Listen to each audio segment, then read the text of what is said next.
All right, Shalom, Shalom. First and foremost, I'd like to give all the honor and praise and glory to Yahweh, Bahashem, Yahushua, Bahashem, Rachakodash. Double honors to the elders and apostles of Great Millstone who are well. Peace and salutation to the elect scattered abroad.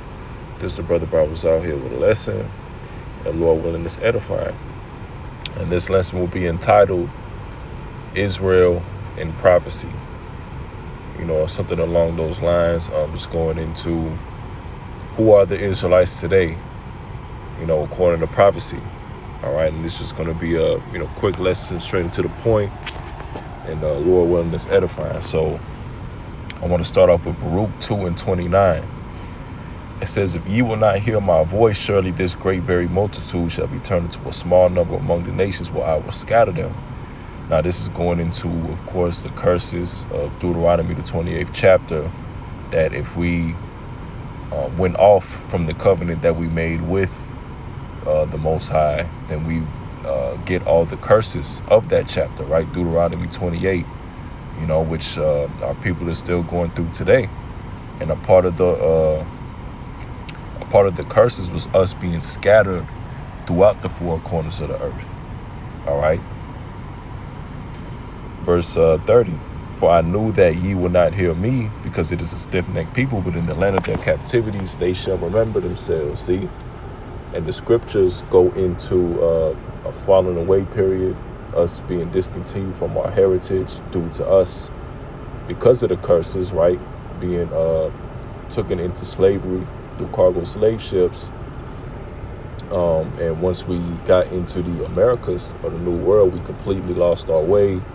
Didn't know who we were as a people, and were serving gods and that we have not known, right? And that's what that goes into in Deuteronomy, the 28th chapter. That hasn't happened to another nation of people, right? Being led, into cargo slave ships through slavery. And you know what? Let me get that, and then I'll get Jeremiah after that. Get straight to the point. So all right, we'll start right here. 64, "And the Lord shall scatter thee among all people, from the one end of the earth even unto the other, and there shalt serve other gods, which neither thou nor thy fathers have known, even wood and stone. And among these nations shalt thou find no ease, neither shall the sole of thy foot have rest. But the Lord shall give thee a trembling heart, failing of eyes, and sorrow of mind. And thy life shall hang in doubt before thee, and thou shalt fear day and night, and shall have none assurance of thy life. In the morning thou shalt say, would Yahweh it were even, and at even thou shalt say, would the Most High were morning. For the fear of thine heart wherewith thou shalt fear, and for the sight of thine eyes which thou shalt see." All right, now here's the point. "And the Lord shall bring thee into Egypt again with ships," right? America's also spiritually known as Egypt, representing that hard bondage that the Israelites had to go through, which, we're currently still going through during this time. All right, with ships, right? So, the Israelites were taken to the Americas through what is known as the transatlantic slave trade. All right. From, mainly Western African, area, and taken over to, America to serve that hardcore bondage where they, lost their way. Esau put plantation Christianity on our people. And, ultimately we didn't know who we were for a certain period of time until, all right, the awakening started, right? Going into 68, 69, with our elder Abba Bivens, and that's when the truth first started to spread. Then going down to our apostles and elders of Great Millstone. All right, it says, "I spake unto thee, thou shalt see it no more again, and there yet ye shall be sold unto your enemies for bondmen and bondwomen, and no man shall buy you." Now, this is going into no man shall redeem you, because when you get that word for buy, all right, it goes into, being redeemed. Nobody's basically going to bail us out, of that situation. All right, it doesn't mean that nobody's going to buy you on the auctioning blocks. All right, that's not what that's talking about. All right, so we're not going to be, redeemed. No nation is going to bail us out, whatever.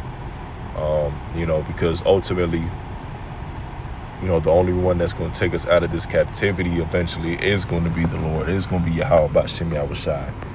But prophecy has to first come forth. All right. So that's what that's going into. Now, I want to also get Jeremiah 17:4 going into the discontinuing of our heritage, because the small hats claim that, they can trace their heritage all the way back into, being a certain time period of them knowing they're Israelites. I don't remember exactly how they worded it, but there are some small hats that says that they can trace their lineage all the way back to Israel, which is a damn lie. All right, and this is what the scriptures say about the true Israelites. It says, verse 4, and thou even thyself shalt discontinue from thine heritage that I gave thee, and I will cause thee to serve thine enemies in the land which thou knowest not. You see? For ye have kindled a fire in my anger, which shall burn forever. So currently the Israelites are in punishment, right? Going through the curses, not being protected, as the small hats, right? Which the small hats are Edomites, all right? Going into those that dwell in our land today, the small hats, JOOs, all right? Which they're not the real people. See, and the Lord said that he will bring us back into that land, which we're going to read that. All right, so they're imposters, not to mention they're, working with Babylon. The scriptures go into the elect, right? The nation of Israel, the leaders of the nation of Israel is going to be against Babylon, and they work closely together with Babylon. They're on top, all right? They have all the resources, the riches, they have control over the money, the finance, right? So this isn't talking about the Israelites, because the scriptures go into the Israelites being the poor, so they're not really having to be redeemed or, saved out of anything, because this is really their kingdom, So let's go back to Baruch. For I knew that they would not hear me, because it is a stiff-necked people, but in the land of their captivities they shall remember themselves. And that's what has happened. We've been able to remember ourselves in our captivity. The so-called blacks, Latinos, and Native Americans, we've woken up to who we are, connected, our heritage through, prophecy, right? And ultimately, the spirit, that's just the spirit. The spirit of the Lord has come back to men to wake up and, blow the trumpet for their people. And through the spirit of power, Yahweh B'Shem Yahushai, that's what we're doing in the land of our captivities. We have remembered ourselves. 31, and shall know that I am the Lord their power, for I will give them an heart and ears to hear. And they shall praise me in the land of their captivity and think upon my name, right? Going to Babylon, all right, mainly. Verse 33, and return for their stiff neck and from their wicked deeds, for they shall remember the way of their fathers which sinned before the Lord. And that's what it is, preaching repentance. Israelites to, wake up to the fact of who they are, repent and, follow, take heed unto the word of the Lord, take heed unto the prophecy, right? And get the full wisdom, knowledge, understanding of the scriptures. All right. Verse 34, and I will bring them again into the land which I promised with an oath unto their fathers, Abraham, Isaac, and Jacob, and they shall be lords of it. Yeah.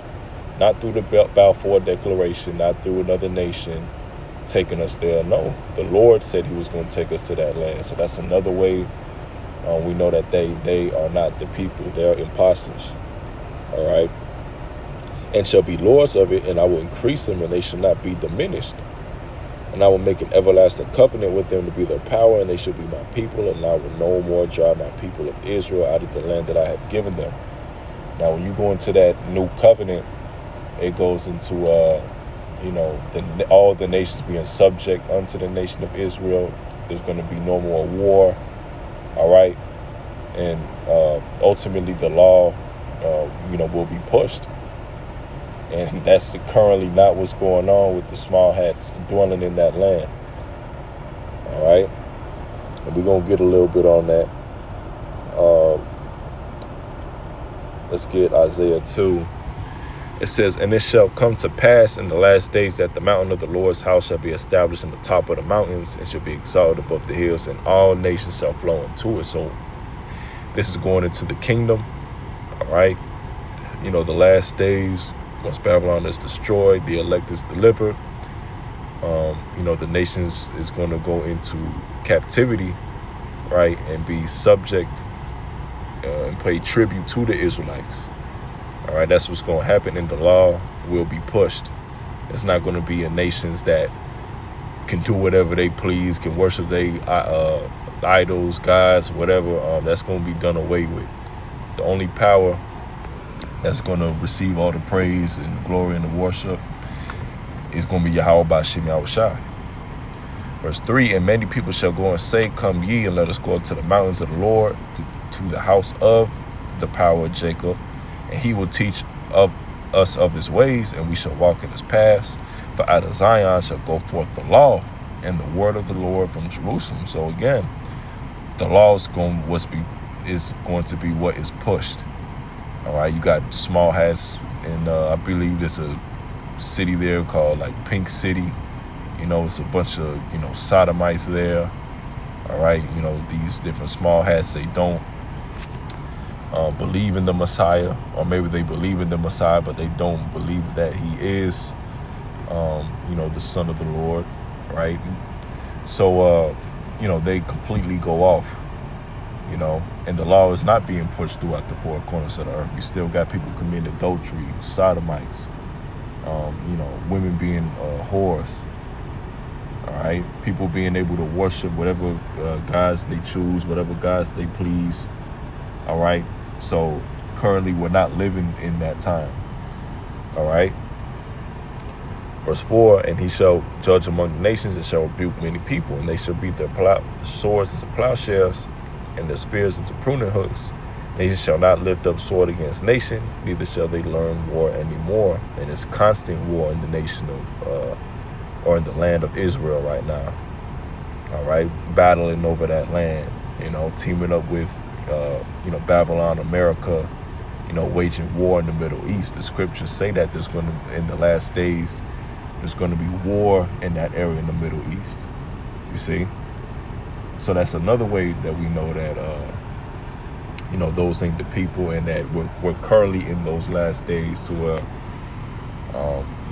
the Israelites is getting ready to go back unto that land, but that comes with us doing our part, prophesying, making our bodies a living sacrifice, just being the servants of Yahweh B'Shem Yahushai, keeping that oil with us, to, Lord's will, receive that salvation, and that's what this this gospel is about, man. The Israelites coming back to the power and Lord's will, receiving that salvation. That's what it means when you have the 100% truth, meaning you having the 100% knowledge of how to obtain salvation. All right. Ezekiel 36:5. "Therefore thus saith the Lord Yahweh, surely in the fire of my jealousy have I spoken against the residue of the heathen, and against all Idumea," which that's the Greek way of saying Edomite, "which have appointed my land into their possession with the joy of all their heart, with the spiteful minds to cast it out for a prey." So this is going into a time, right, which is going into now, where there's going to be a people that's, portraying themselves to be the people of Israel that dwell in that land, but they're not the people. They're really the Edomites, and that goes into what we see today. That's exactly what's going on today. The people in that land are the Edomites. They rule the world, right? They in control of the banks, control of all these different companies, corporations. They're the rich, so they're not even in slavery. They're not even, being oppressed. Even if you say anything, speak out against them, people have been thrown in jail. People have, been having their channels, their platforms taken down. So this is not going into the people. All right.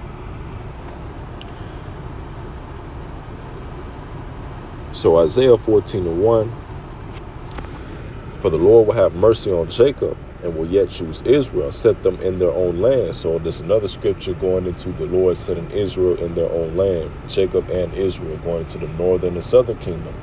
I don't even believe that the small hats really talk about the northern kingdom. It's just Judah, Benjamin, and Levi, if I'm not mistaken. So they don't even go into the northern kingdom, and set them into their own land. And the strangers shall be joined with them, and they shall cleave to the house of Jacob. And the strangers are going to the Israelite foreigners that scattered. That's only talking about the nation of Israel. All right.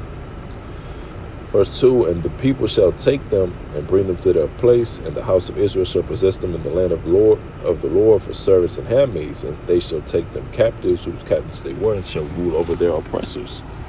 And the average small hat is not being oppressed. They're put in positions to thrive. They're the rich, right? They are in cahoots with Babylon the Great, as allies. So that's not going into a people that's that's being oppressed during this current time. All right. And it shall come to pass in the day that the Lord shall give thee rest from thy sorrow and from thy fear and from the hard bondage wherein thou was made to serve. And that's going to happen in the kingdom. Being in the kingdom where the nations, the heathen nations, is going to be in captivity. All right. And the Israelites will be ruling. The scriptures go into that he that overcometh, he will get that power over the nations, rule with that rod of iron that's going into Israel, because the Lord only came back to deliver the Israelites, because that's who formed the covenants with the Lord, made the contracts with the Lord. All right. That was given the law. The promises was passed down to a specific line of people, which go all the way down from Abraham, Isaac, Jacob, all the way to the Israelites. You also have the sons of God, you see. So there's a line, specific righteous line that the Lord is dealing with only, you see. So the only people that can be redeemed or brought back to the Lord is something that they had a prior relationship with, right? The reconciliation. All right. When you reconcile with somebody, you bring back, you restore back something that was already that's been broken, or that needs to be repaired. You see, it's not something that's new and everybody else got a part in it. No, it's only going into the Lord dealing with Israelites. All right. So keep reading. Verse 4, thou shalt take up this proverb against the king of Babylon and say, how hath the oppressor ceased, the golden city cease? So, those elect Israelites is going to be speaking against Babylon, not working with them, right? To be in wars and, getting aid from America, getting, all this money, whatever. That's not what that's going into. You don't see these different small hats out on the highways and hedges preaching against Babylon, saying Babylon is going to be destroyed. That you don't see that. But you see that from the so-called blacks, Latinos, and Native American. You don't see that from any other nations as well. And the certain ones that you do see that from, their line goes back to the Israelites, because the scriptures go into the the speckled birds and such, But that'll do it with the lesson. The Lord will is edifying. So with that, I'd like to give all the honor and praise and glory unto Yahweh by Hashem, Yahweh Shai by Hashem, by Hagadash. Shalom.